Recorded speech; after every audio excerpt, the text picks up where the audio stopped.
for the event today and the chance to chat and meet lots of people. My name is Graeme. I'm a specialist in hunter-gatherer archaeology, particularly the kind of deep past of northwestern Europe, with a lot of my work being in Scotland and in Ireland. Traditionally, I have pictures to back up what I'm going to say, so I'm going to try and do this by the medium of interpretative dance. We'll see how this works. If the update kicks in, then we might have some pictures. Otherwise, I will try and sketch you with words to give you a sense of what we're doing. And really, the point of today is to give a little bit of awareness raising about some work that we're going to be carrying out at Mountsandel itself next week, from Monday to Friday of next week. And that is work which is taking place as part of a PEACEPLUS funded project involving the Mountsandel Discovery and Heritage Group and the Causeway Coast and Glens Council to try and redevelop Mountsandel a little bit, see if there can be more done to promote understanding of that. And I was asked to be a consultant to that project to provide advice on matters Mesolithic. And we had a meeting a couple of months ago, went out on site, met also there with people from Historic Environment Division, and one of the first things that became apparent is that we actually don't know very much about what remains at Mountsandel. We know what was in Peter Woodman's excavations from the 1970s, and we have this nice open area which was purchased by the council in 2022, he says, looking at his notes on all of this, but we actually don't know what's left in there. So any decisions we might want to make about what could happen on site, we don't have the knowledge base to make informed decisions. So the work next week is really trying to give us that knowledge base about what is there. And what I want to do for about the next 25 minutes or so is just give you a background to what we do know about Mountsandel, and then tell you about what we're going to be doing next week. And there'll be a chance for some questions and stuff at the end. And we'll see how this goes. Look, I had a nice picture of a newspaper headline. Try to do the whole thing like this. I can wear it around my neck. So Mountsandel. Sorry, just to set things in context. The period we're talking about, I realise there's different levels of knowledge of Mountsandel in the room, but the Mountsandel is one of Ireland's most important Mesolithic sites. The Mesolithic is a period dating from about 8,000 to about 4,000 BC. Mountsandel is quite early in that. It is a period normally defined as being after the last ice age and before the arrival of farming on this island in about 4,000 BC.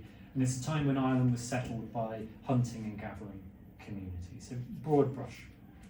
And Mountsandel is one of a number of important Mesolithic sites in that immediate area. So we have Peter's excavations at Mountsandel itself, say something about in just a moment, but the cuts, the waterfalls on the river there, in the 1930s, the river there was being dredged, and very substantial collections of polished bone points were recovered at the time.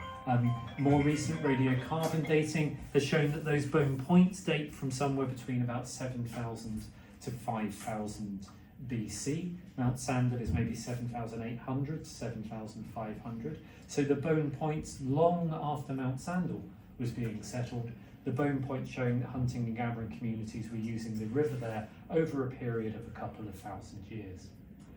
There were also excavations carried out at what's sometimes called Mountsandel Lower, so the Mountsandel Fort site, that wonderful location on the bluff above the river itself. To the south of that, artefacts have been recovered in erosion, and there were excavations taking place there in the 1950s and 60s, recovered lots of nice artefacts, but not very much intact Mesolithic stratigraphy.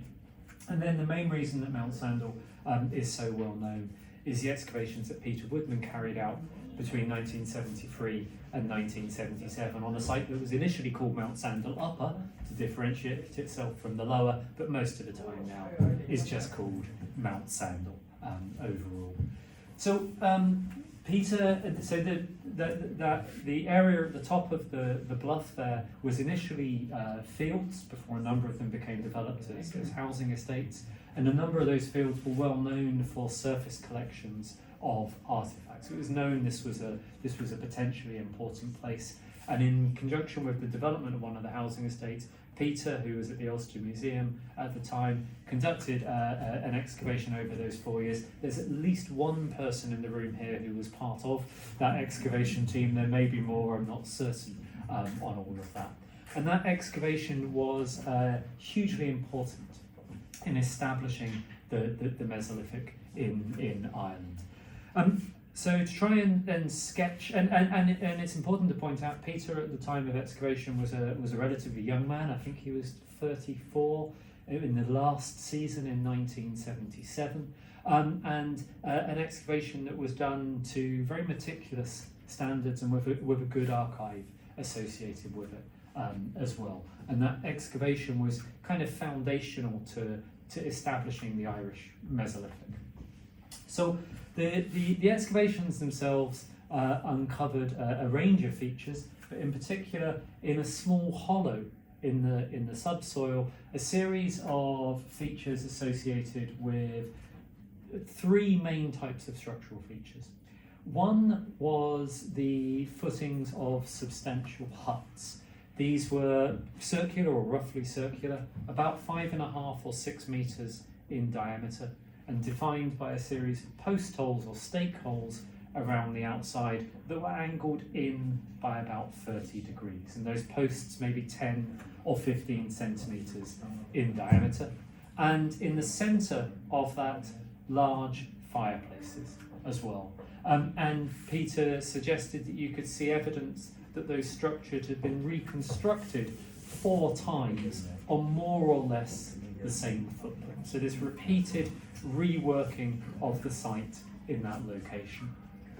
There were also a number of small pits containing a variety of cultural material, and some quite large and substantial pits, some up to 1 meter in depth as well, which ran through the site. So, wonderful range of structural evidence and a very, very large stone tool assemblage as well. And Peter interpreted this, initially it was published very promptly in 1985 in a monograph, which is somewhere down there. There's a copy of the monograph. Behind us over there, copy of the monograph, the nice orange book. Peter published this very promptly, and with the radiocarbon dating available to him at the time, assumed that the pits and the houses were all very much contemporary. And Peter argued that this was almost permanent, a long-term base camp settlement for Mesolithic hunter-gatherers. So he looked at the range of faunal remains that were found, particularly neonatal pig. There was bones from eel and salmonids. You can't actually tell apart a salmon or a trout in terms of their bones here, but these migratory fish. There was hazelnut as well, carbonized hazelnut. There was crab apple, and there was water lily seed as well. And you could, from looking at these resources, you could show that the site seemed to have been occupied through almost every part of the year apart from the winter. Now that doesn't mean they weren't there in the winter, it just means we haven't got evidence that points us to this. So Peter suggested this was this kind of permanent, semi-permanent base camp for groups of hunter-gatherers. At the time Peter excavated this, and if you look at some of the earliest publications, finding a substantial Mesolithic building like this was really, really unusual. There had been some similar things found in Britain, but most people had actually just dismissed these in terms of being buildings. So Mountsandel was really, really unusual. And we can come back and talk about that in just a minute. But Mountsandel, this early Mesolithic, very early, dating to about 7,800 BC, this large permanent dwellings and associated storage as well.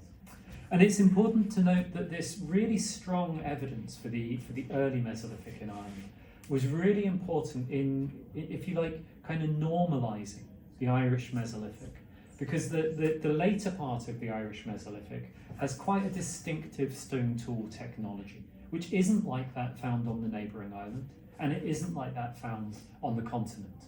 as well. And in the early years of archaeology, when you tried to establish your chronologies by comparisons, this made it quite difficult to fit the Irish Mesolithic. It didn't compare to what was going on in France. It didn't compare to Britain. And relatively late in the 20th century, people were still arguing that there wasn't ever an Irish Mesolithic, that it was just some weird variant of Neolithic material.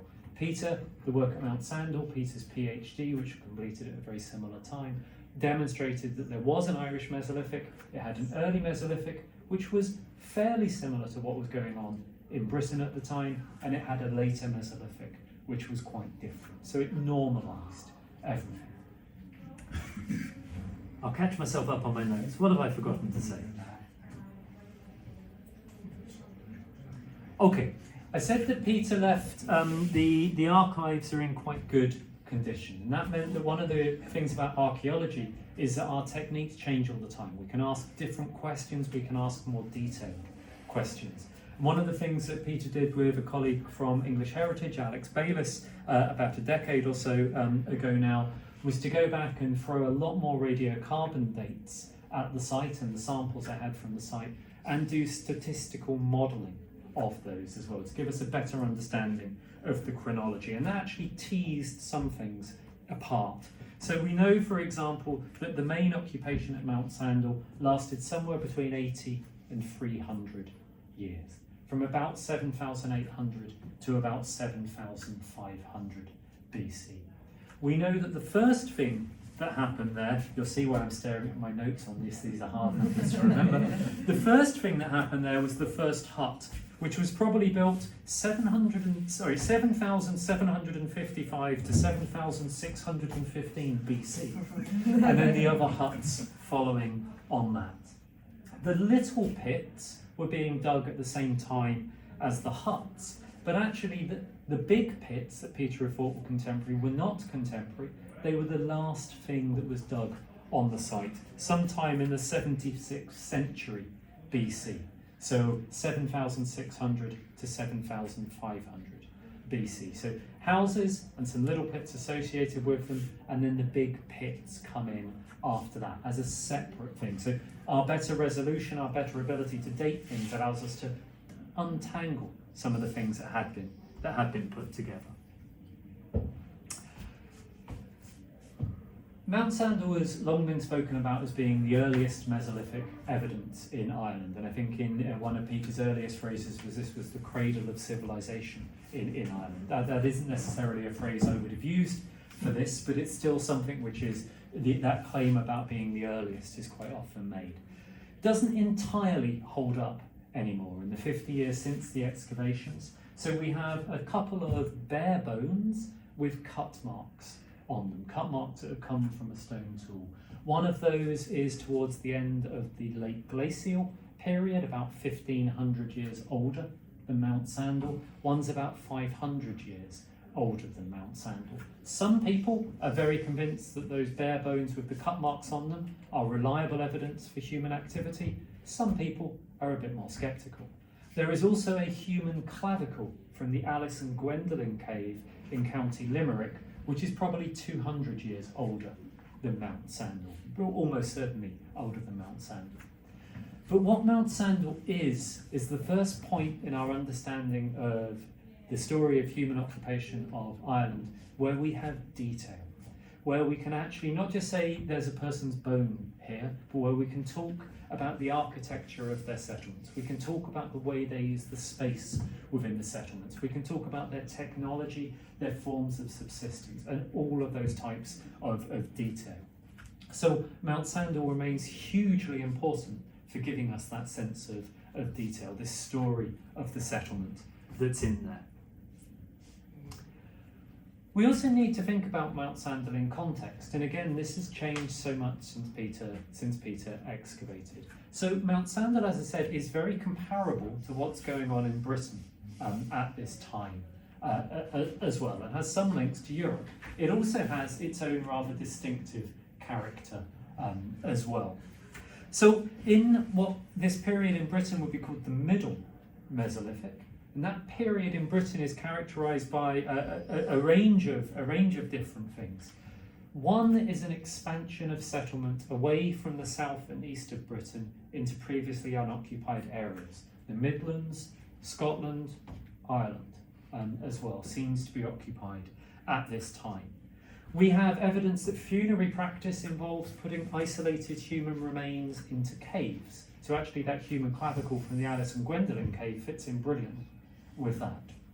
We have evidence for large circular buildings about 6 metres in diameter with substantial posts around the outside, often reconstructed in the same place. They're found through northern Britain at about 8000 BC and the centuries thereafter.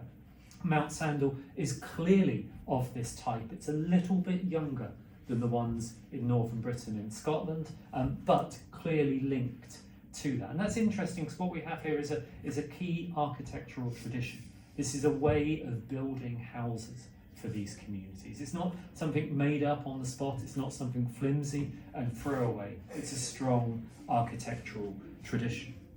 We also, from Britain at this time, have evidence for the construction of monumental pits, pit alignments. Some of them are claimed to have astronomical alignments as well, but very substantial pits being quite deliberately refilled. So that pit alignment that comes at the end of the story of Mountsandel, again, is paralleled very closely in Britain. So lots that's similar. You then also have stuff that is different. So there are particular details in the way that some of the stone tools are made are different in Mountsandel than they are in British sites of this period.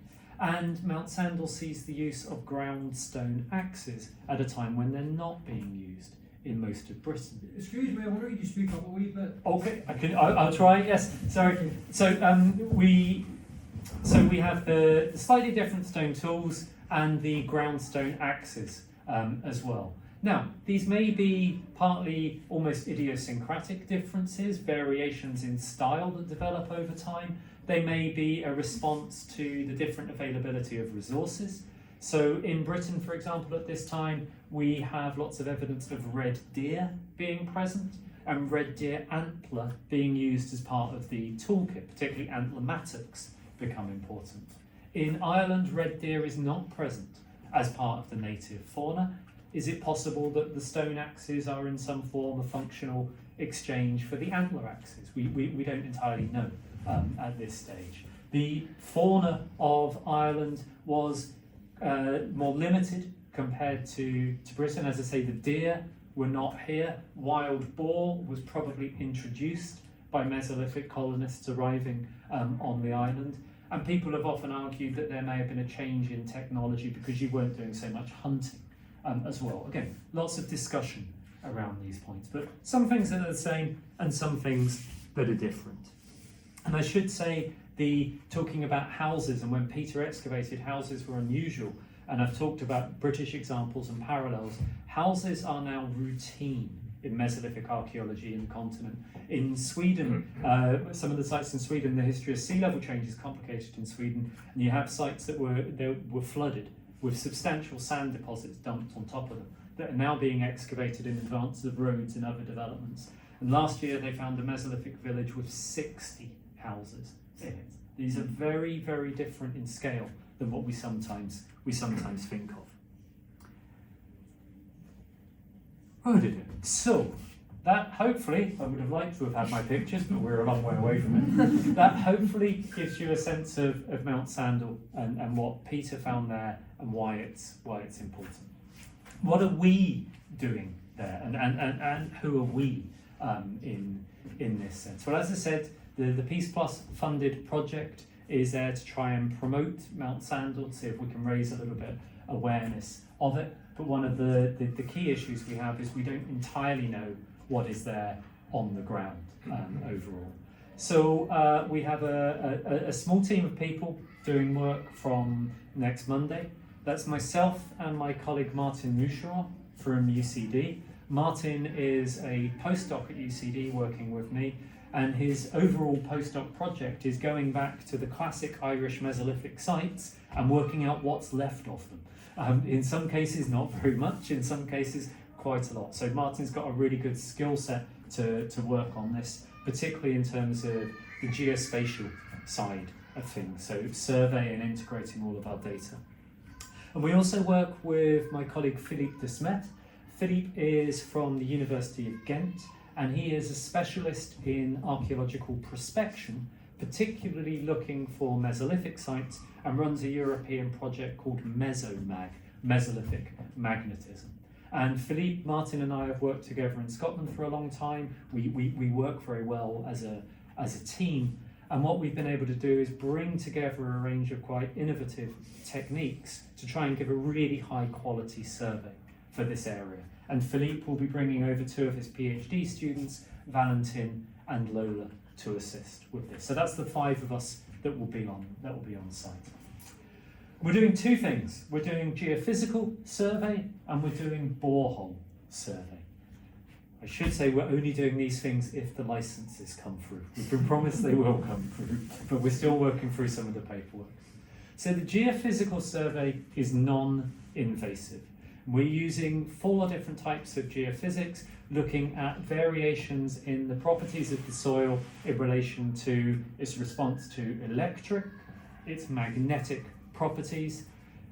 Ground penetrating radar will look at textural variation in the soil as well, and you bringing these things together will allow us to get a good sense of the kind of anomalies or contents of that field. Alongside that, we are doing borehole survey. Borehole survey is minimally invasive, and this involves using a manual corer. It's basically a T-shaped bar with a little chamber in it that you push down into the ground, twist, and you lift back up. If only it were always quite that straightforward, but it's fairly simple in principle. And what that does is give us, it's 2.5 centimetres wide, it gives us a kind of vertical slice down into the ground. And we're doing those on a grid across the whole open area at Mountsandel, and we also will target any interesting features that come up in the geophysics as well. And that, taking those cores, will allow us to describe the soil sequences, describe the sediment profiles in there. If we have deposits that we think are interesting from that, we're going to use a slightly different corer. Again, it's just a 2-person manual thing, push down into the ground, twist round. That takes 12 centimetre diameter cores out of the ground, and those we can then sample properly and take back for laboratory analysis. Some of Philippe's work involves laboratory work to look at how the magnetic properties of the soil have been influenced by burning, so we can map anthropogenic layers across that open area in there. There is the chance, the likelihood, the probability that as we do that, we may recover artifacts and other archaeological materials, which would be good. It's always nice to find things like that. Those will all be recorded properly, analysed properly, and in due course accessioned with the appropriate museums. We're not anticipating getting huge numbers of artifacts. Our main interest here is in terms of the stratigraphy and in terms of understanding what's across that open space that is there. So that's what we're going to be doing from Monday through till Friday. There's some outreach events associated with this. I'm looking to colleagues to correct me if I'm wrong on any of this. I think Tuesday from 1:30 till 3:30 there are some local schools coming out to see what we're doing. On the Saturday we'll have a please, anyone is welcome to come down and see us between 10 and 12. The actual work will have finished at that point, but we'll be able to show you some of our preliminary results and talk you through what we're doing on all of that as well. And we will be posting updates on social media as well, so you should be able to see from those sorts of things. That, I think, is all I wanted to say about what we're doing. I'm sure there will be lots of questions about that, not least because without my pictures, I don't know how much sense any of this made to anybody. But I hope that gives you some background to the site, a sense of why we're doing this, why a particular group of people are doing it, and what it is that we're going to be doing over the next week. I certainly will be back at some stage after the survey is complete to give you an update in terms of the results of the project. Hopefully that time with pictures. Thank you very much indeed.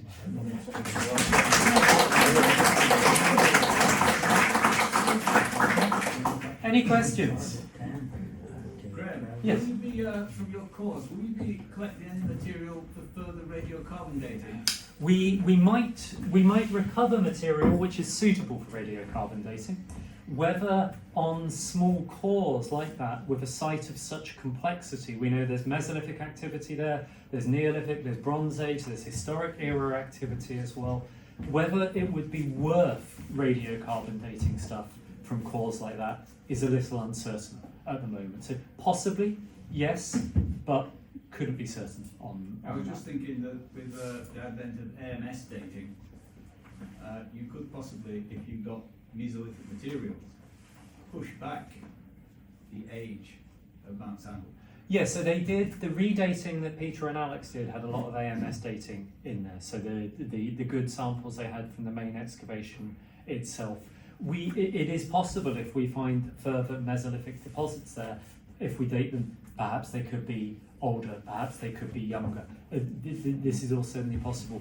My concern would be in terms of our in a site of such complexity, our stratigraphic control over samples coming from small cores is not what it would be in a proper excavation. So I think it would be one of those things where if we did it and we dated something and it came out 100 years earlier than Mountsandel, we'd be delighted. If we dated it and it came out Iron Age, we'd turn around and say, well, yes, it was obviously a disturbed context. And that's always the problem on that. But the potential is undoubtedly there. First thing, congratulations at the nightmare of giving a lecture without your purpose. I didn't do the dance. I would have left myself, you know. It's really the coring.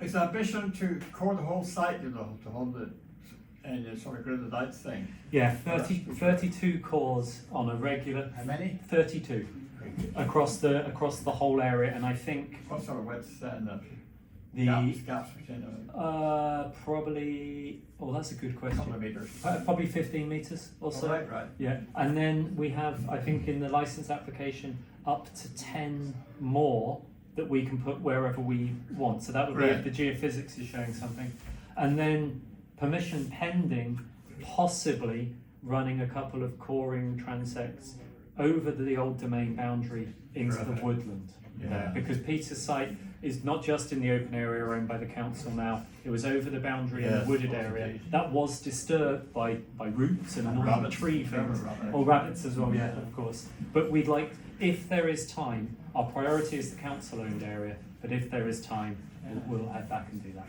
But then, I imagine the coring is going to be quite shallow, because the outstanding thing outside was that there's only about that much before you reach pay dirt, and then you're down to the glacial sand. So, although you're dipping down that way, what have you envisaged some sort of depths of the core? Varied. So yeah, from the report, it's clear that in some places there's not very much above the subsoil, but in other places where we hit into the dips and the some of the features are a metre deep. So I would guess that most of them will be somewhere between 25 and 75 centimetres. The great thing is that natural is very distinctive. That's- Line on that yellow sand. Okay, it's a very clear yellow glacial sand. That's that'll be nice. Yeah, Always good to have a nice clear natural. absolutely. But hopefully it all works. This combination of techniques. We didn't use quite as many geophysical techniques. We used this on one of the sites we work on in Scotland, and particularly the coring and looking at the magnetic properties through that lab analysis has been really, really powerful. So we hope that it will be good. And so I should say, in terms of reporting, normally on something like this, you'd have to have a complete report within 6 months of completion. Because of the nature of the lab analyses, we've been allowed to take 9 months in order to do that, just because we wouldn't get them done otherwise. But that will be a technical report. I will make sure to come up and give a lecture and perhaps a less technical approach to some of those things. And you'll be doing more phosphate stuff, will you? We're not doing phosphates in particular. Sort of. Yeah, just no. Downgraded a bit, really. Yeah, not one on our list. Graeme, I know you do a lot of work in experimental archaeology in Big Five.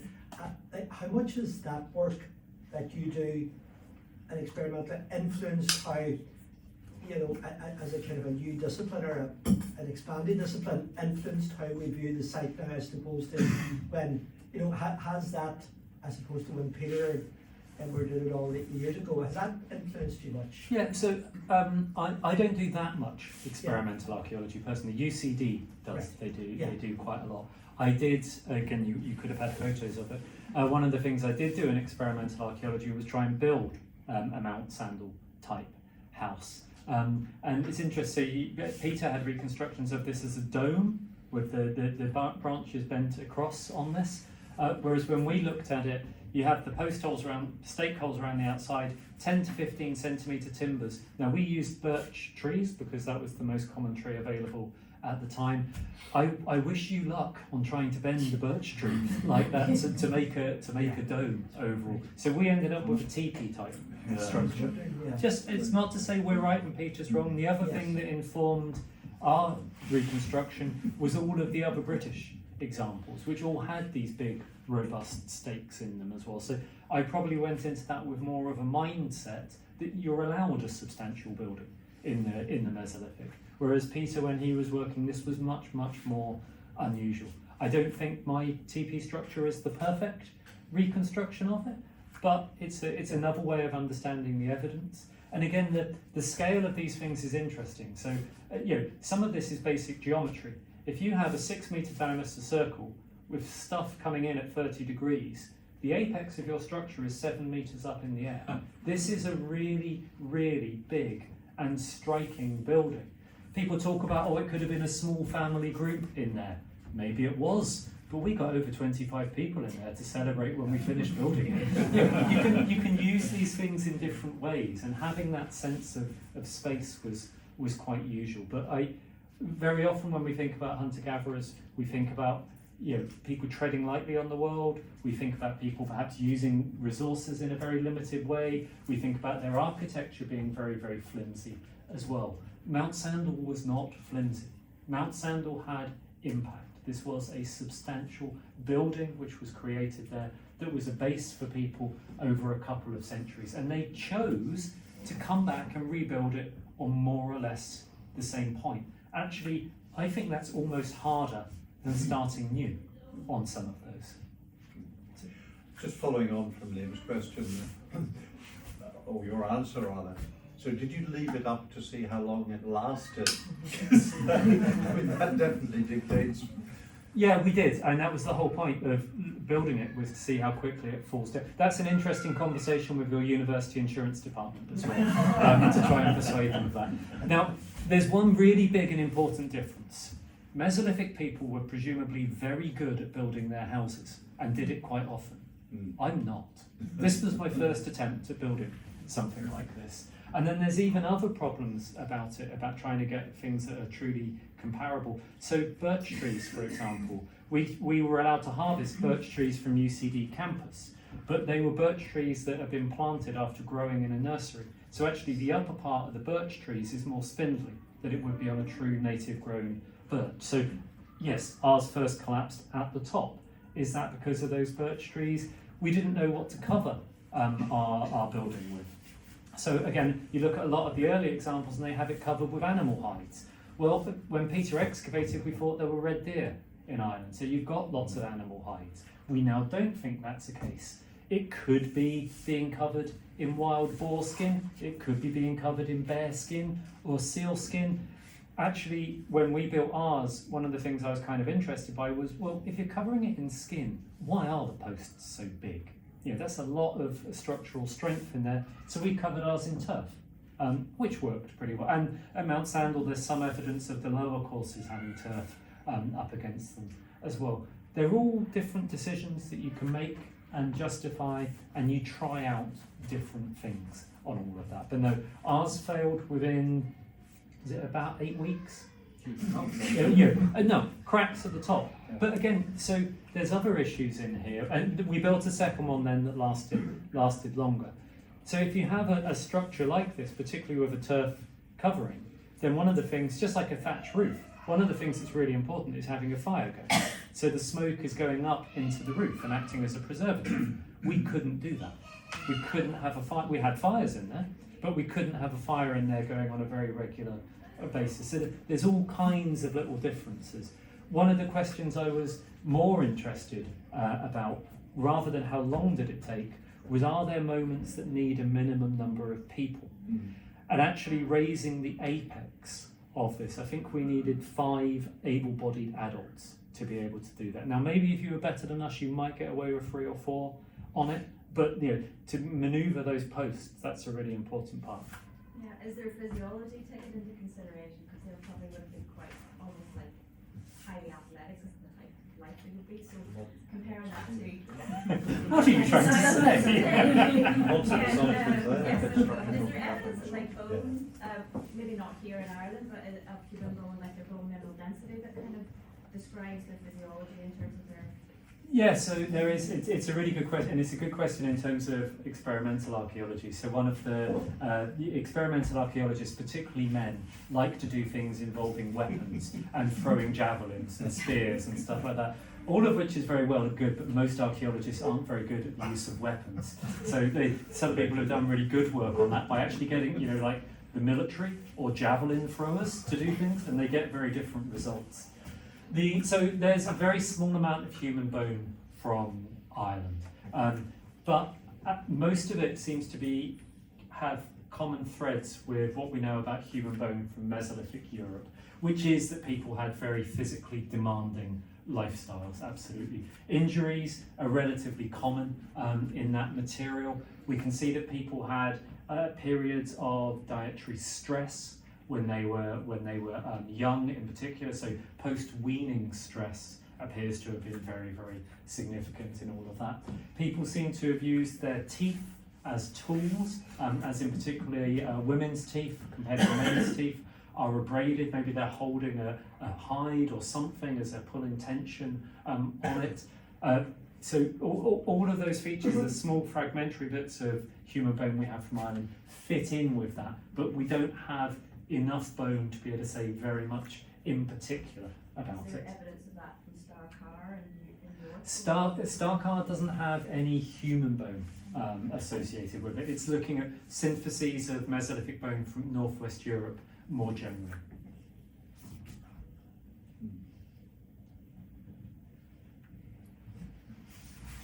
And we're still only at 18.6%.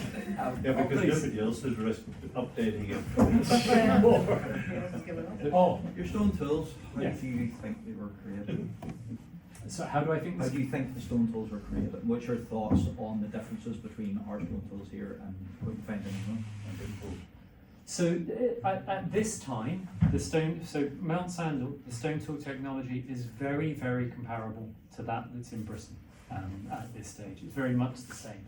When you move into the later Mesolithic here, you have a rise of a more distinctive technology only found in Ireland and the Isle of Man. So is that the question about how that difference arises? The difference in the type of tools, for instance, microlithic technology compared to England. So we had microliths and stuff here, but then it changed slightly. Why do you think there was a change?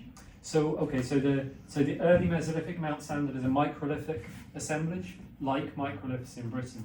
In the later Mesolithic here, microliths fall out of use in Ireland, and they're replaced by a range of other tools. In Britain, microliths continue in use, and that's been a long-standing point of archaeological interest, quite understandably, with lots of different interpretations, going back to the days where people argued that all of the microlith users in Ireland died out and they were replaced by another group that came in using a technology not found anywhere else in Europe, but we won't worry about that part of it. Ideas that there was a population collapse and that the ability to maintain a microlith technology was lost through demographic collapse, again probably significantly overstated. There's a couple of things I think that might answer it. Explain that one to me again. So So- you're saying is that it couldn't have been because there was a lot of people died out. So there were arguments published about 15, 20 years ago that there was a significant population collapse in Ireland, and they did that on the basis of looking at the number of radiocarbon dates from through the Irish Mesolithic and saying that there was a big drop down to nothing in the middle, and therefore that was evidence of a population collapse. That was actually a very, very limited database of radiocarbon dates. We went back and redid that work a couple of years ago, and actually there are more radiocarbon dates in that period when the population is supposed to collapse. So I don't think the population collapse works. Two things I think are relevant. One, there may still be something in here about Ireland having different forms of fauna that are present in Britain, a more restricted range of fauna. So perhaps your technology changes to reflect that.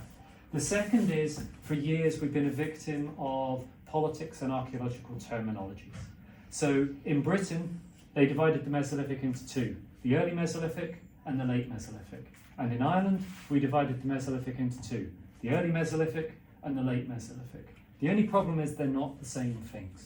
The early Mesolithic in Britain doesn't exist in Ireland, and the early Mesolithic in Ireland is the same as the late Mesolithic in Britain.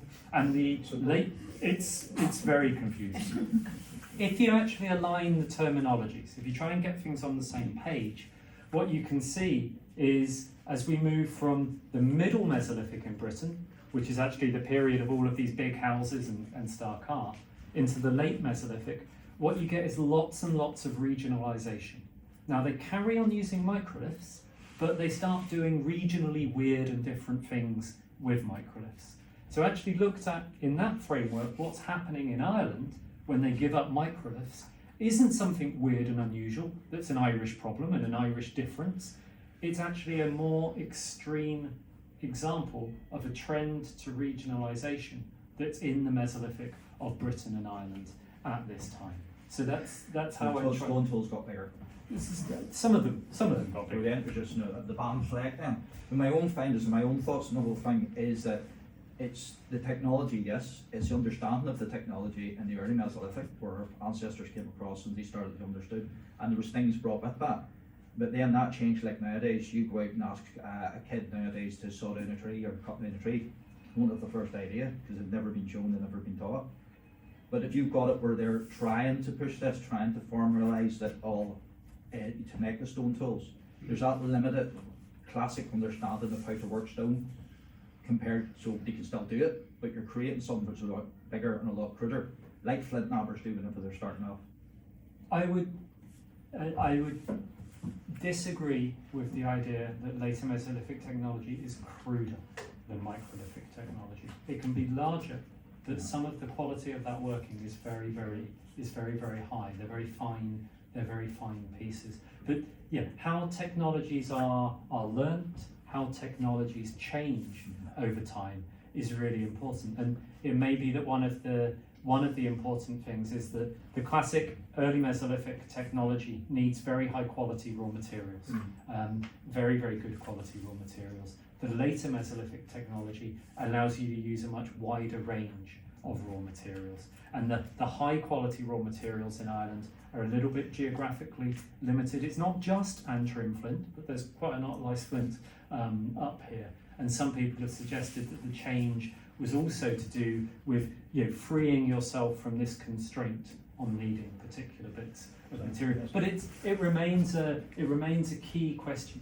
People keep on coming back to this. What is it that makes it different? I've tried to argue a couple of times. These are still really important questions. So the use of the tools themselves, or making the tools themselves. So our flint compared to what you're getting in Norfolk is rubbish.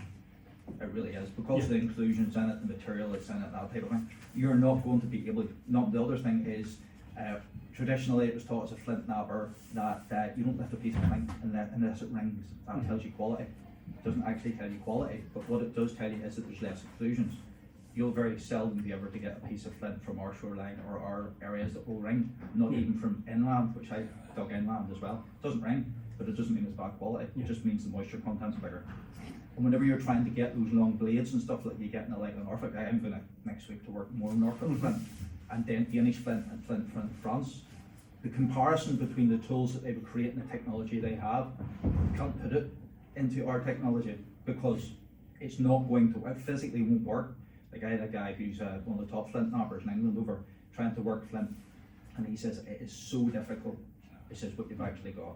He says it's incredibly difficult. He says because there is just so For him to make those types of things over here, I can go and make them in his place, but he can't make them here. So again, it takes a bigger, to me, it takes the Irish Mesolithic, we had a better degree of understanding of some of the tools because we had to learn, because we had less, we didn't have soft hammers, we didn't have soft percussion instruments, we didn't have antler. So with me, I'm thinking is that we must use some form of punch technology using stones to actually get those types of, so that's what I'm playing with at the minute. It's because we've got evidence of that in France, you know, and we've got evidence of the stones around our coastline, which are coming out at this size, nice cylinder, because of the wear patterns that we're getting in the coast and the type of rock that we've actually got that way. But it's just looking at that, that's such a change in technology that we have here. The stone tools is really very important when it comes to, and again, the animals that we're hunting. If they did bring in pigs, then they're going to need a larger blade for that killing factor, because boars are harder to kill, a wild boar is harder to kill than a red deer out there, and that's coming from who's done it. You know, it's a different type of animal, so you need something big, you need something heavy. Yeah. So okay, we could talk lots about this because there are places in Britain where they rely exclusively on wild boar and they're not using the larger pieces as well. But your key point is that the way we understand technology has to be related to the quality of the raw materials that are available to you, and I agree entirely. Yeah. The location, as far as the environment's concerned, it would be too hot, too cold, too wet, too windy, or all of them, in a single day here sometimes. So the implication then is a defensive location. Defense against what?